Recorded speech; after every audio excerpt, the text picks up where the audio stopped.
So I thought I'd do a little R&B tutorial as it's Good Friday and nothing on. So one of the idents of R&B can be major 7 chords. They sound very bright.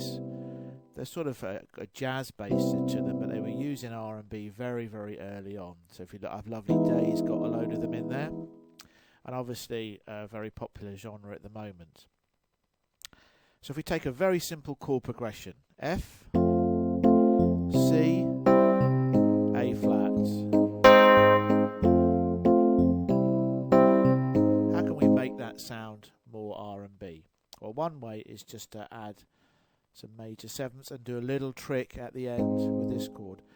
What is a major 7th? How do we find it? Well, it's dead easy. We take the first chord, which is F. I'm playing an inversion of F here, but we can play it here in the root position.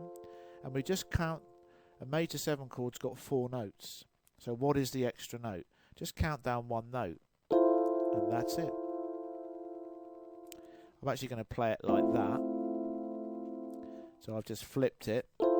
Yeah, you could play it like that. Or that. So our next chord is C. Yeah. What? Count down 1 note. It's not about black notes or white notes. Whatever note is there, you count down 1 note. And you can see how bright that sounds. Of course, what's really happening is these 2 notes next to each other, they hate each other. But they're resolved by those 2 who love each other. And you get this bright, slightly dissonant chord, especially in a band when you're playing a keyboard and struggling against guitars. That really shines through much more than a regular C.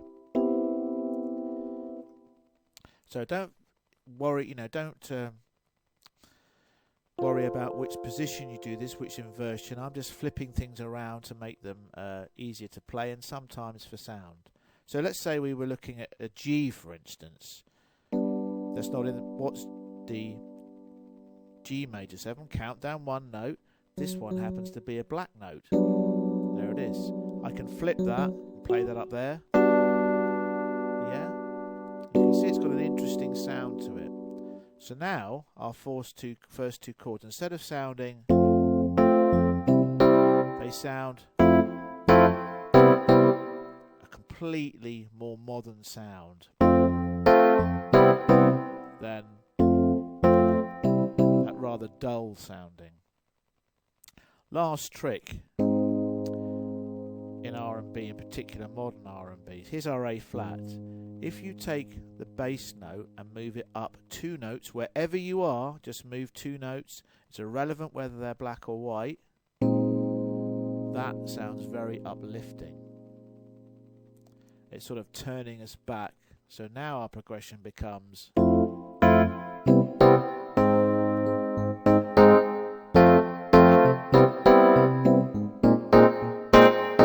Beyonce, something like that. So use major 7 chords, count down 1 note to give your 4th note.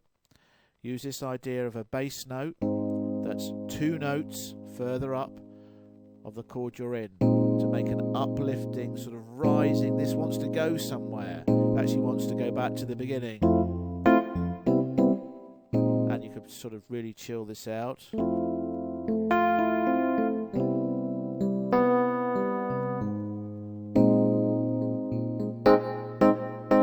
Okay, how to turn a very simple progression into something sounding modern by David.